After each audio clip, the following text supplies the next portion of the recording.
Nuovo appuntamento al sabato per il girone C di promozione che nel ricco menù del nono turno di andata propone un piatto veramente prelibato al comunale di Montemarcone, teatro della sfida ad altissima quota tra i padroni di Casa della Tessa e l'Union Fossa Cesia, coppia di battistrada ancora imbattute che condividono il piano panoramico della classifica con il Miglianico, impegnato a sua volta nel turno casalingo con il San Giovanni Teatino. Non vi saranno grandi episodi dal forte impatto emozionale, soprattutto nel primo atto della sfida che mette in mostra un grande equilibrio nella zona mediana del campo e pochi affondi dall'una e dall'altra parte. Leggermente più intraprendenti i biancorossi del presidente Ursini, che in avvio rischiano di dare un grosso dispiacere a Dicencio, che difetta nell'uscita scatenando di fatto una mischia furibonda che nessun biancorosso riesce infine a concretizzare in fondo al sacco. I rossoblù di mister Farina si fanno vedere al quarto con l'invitante spiovente al centro che Berardi non riesce a concretizzare da due passi.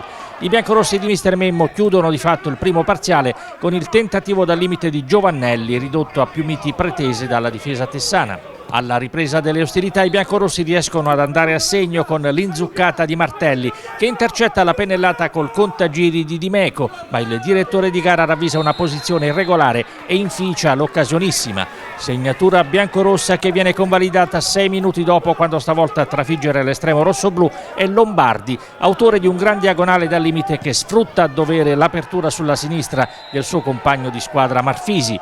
La truppa ospite prova a rimpolpare il vantaggio approfittando del momento di scoramento a Tessano con lo stesso Lombardi che stavolta non ha la stessa efficacia realizzativa. La squadra di casa tarda a carburare ma riesce a scuotersi e dopo la buona opportunità in area di Malvone, arginato con affanno dal pacchetto arretrato biancorosso, arriva il pareggio che fa esplodere le gradinate del comunale. Siamo al minuto 27 e Berardi trova l'angolino alla sinistra di Amoroso con un puntuale stacco sulla pennellata dalla destra del neoentrato D'Antonio.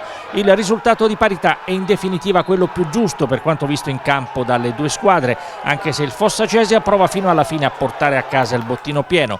Alla mezz'ora il pretenzioso piazzato a spiovere di Dimeco viene bloccato da Dicencio. Nel finale registriamo le proteste tessane per un presunto intervento irregolare di Melchionna, ma il signor Scaramella di Teramo fa intendere che ha visto tutto e che il numero 16 non ha commesso irregolarità avendo il braccio attaccato al corpo. E del Fossa Cesia l'ultimo sussulto dalle parti di Dicencio con il temibile doppio affondo di Dimeco che la difesa tessana riesce in qualche modo a depotenziare. Finirà in parità l'attesa sfida al vertice che forse non soddisfa nessuna delle due contendenti ma che in fin dei conti consente ad entrambe di conservare il primato in coabitazione, approfittando anche del contemporaneo scivolone casalingo dell'ex coinquilino Miglianico, ma vengono raggiunte dallo scafo a passo cordone travolgente in casa con la Val di Sangro. Questo pomeriggio, alla fine della partita Tessa-Fossa Cesia, disputata sempre qui a Montemarcone, abbiamo di nuovo immesso i microfoni il mister Memmo, al quale vanno fatti i complimenti poiché la partita è stata molto equilibrata, ma la sua squadra il primo tempo è finito 0-0, ma al secondo ha saputo subito entrare in partita, ha segnato un gol al primo minuto del secondo tempo, poi in fuorigioco annullato, ma qualche minuto dopo è arrivato il primo gol. Come avete commentato la partita negli spogliatoi? Ma è stata sicuramente una gran bella partita tra due squadre forti in un campo difficile, in un campo tosto e niente, il primo tempo è stato un po' più di studio, il secondo siamo partiti meglio noi, e a parte il gol annullato poi abbiamo trovato il gol dell'1-0, forse con la gestione magari in maniera diversa e dopo l'1-0 potevamo portare a casa anche la vittoria, però credo che alla fine il risultato finale sia giusto. Questo risultato finale, che è un ex equo che vi pone anche in ottica della classifica 17 punti insieme ad Atessa appunto e anche a Scafa, quindi vi pone un ex equo a 17 punti insieme a Scafa, Atessa, è un risultato insolito per una squadra come la sua che ha un netto gol rispetto a quelli subiti, cioè quelli fatti rispetto a quelli subiti. Cosa è mancato oggi? No, non è mancato niente, io devo fare solo i complimenti ai miei ragazzi che hanno disputato una grandissima gara e ripeto, ho detto tantissime volte, il campionato è molto equilibrato e quindi saranno difficili tutte le partite e andiamo avanti pensando una alla volta. In un campionato così equilibrato, qual è la squadra che ha le vostre peculiarità e quindi temete un po' di più rispetto alle altre? Ma guarda, abbiamo incontrate quasi tutte, devo dire che alla fine sono tutte ben attrezzate, quindi scegliere una credo che non è giusto, perché comunque tutte le squadre sono attrezzate e alla fine non si sa chi sarà alla fine chi riuscirà a portare a casa la vittoria del campionato. Allora noi facciamo un forte in bocca al lupo, sperando di vederci un'altra volta, magari a 3 punti pieni. Speriamo, ci vediamo alla prossima, grazie. Al termine di un disputissimo derby sostanzialmente giocato tra le prime in classifica, c'è anche l'attaccante Molino che sta rientrando da una lunga permanenza che l'ha tenuto fuori dall'arena, che è venuto a dare supporto alla squadra, soprattutto nell'ottica di un miglioramento della partita, specie in zona attaccante, insomma, per fare punto. Quindi è un onore averlo ai nostri microfoni. Come avete commentato negli spogliatoi la partita, e soprattutto quali sono le cose e il valore aggiunto che lei potrà dare?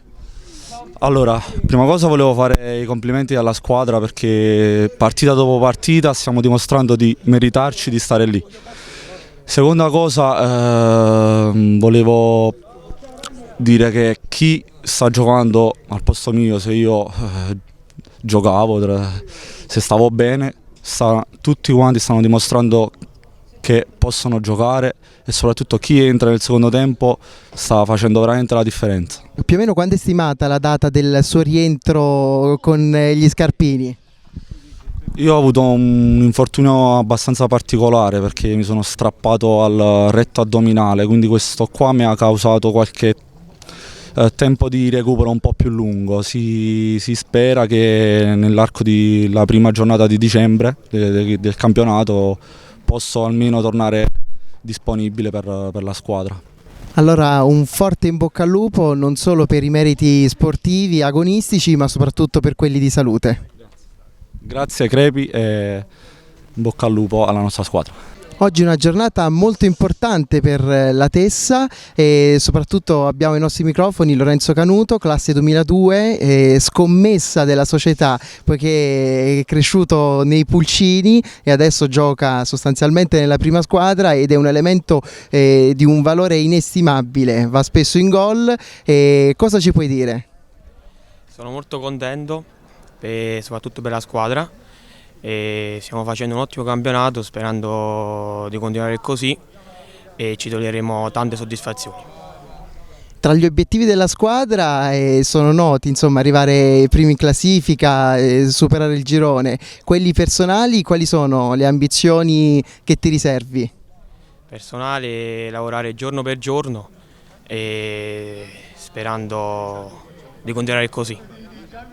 Allora ti facciamo un forte in bocca al lupo, e soprattutto nell'ottica di essere un atessano verace che gioca nella squadra delle città, in una della squadre delle città, e sperando che poi militare in classifiche assieme anche a questa società ben superiori e ben più importanti.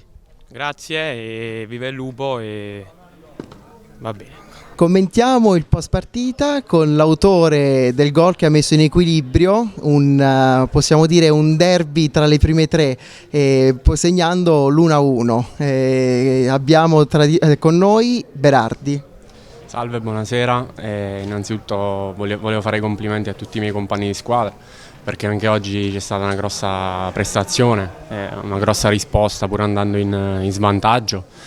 Siamo riusciti comunque a riprenderla e a tratti a provare a cercare di vincerla. Poi è chiaro che alla fine potevamo vincerla sia noi che loro, però niente, complimenti ancora a tutti i compagni. Sì, in effetti partita molto equilibrata, disputata il primo tempo al centrocampo e il secondo tempo vicino all'estremo difensore di ogni squadra avversa. E qui mi viene subito in mente una domanda su delle statistiche. Finora avete segnato 15 gol, ma ne avete subiti 10. Come si può migliorare il primo risultato e anche il secondo? Cioè la offensiva e la difensiva, le caratteri difensivi e offensivi della squadra? C'è sempre qualcosa da migliorare sicuramente. Dal punto di vista della fase offensiva siamo una squadra che credo che propone un bel gioco e crea tanto, e quindi è un giusto premio credo tutti questi gol che sono arrivati. e spero che ne arriveranno anche altri adesso che rientrano anche Molino, Mattia, Bussoli, che stanno fuori dall'inizio. Per quanto riguarda la fase difensiva dobbiamo lavorarci sicuramente ancora di più, a partire da noi che giochiamo là davanti e non solo dai difensori, quindi diciamo migliorare a livello di squadra. Questa partita mette le radici sempre di più nella pole position, infatti siete a pari punto appunto con l'Union Fossa Cesia e anche con la squadra di Scafa che oggi ha ottenuto un buon risultato. E a parte queste squadre con cui avete delle caratteristiche e peculiarità molto identiche e invece con altre molto simili, mentre quale squadra temete di più in questo campionato? Ma noi vabbè, innanzitutto rispettiamo tutti e non temiamo nessuno, poi è chiaro che è un campionato molto livellato, molto equilibrato e lo testimoniano comunque i pochi punti che dividono noi che siamo lassù dalla quintultima, dall'ultima posizione play-out. Quindi niente, dobbiamo semplicemente continuare a fare queste prestazioni che stiamo facendo sperando di restare sempre lassù.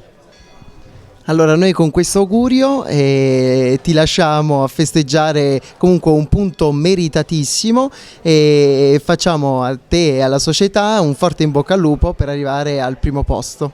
Grazie mille, grazie, buona serata.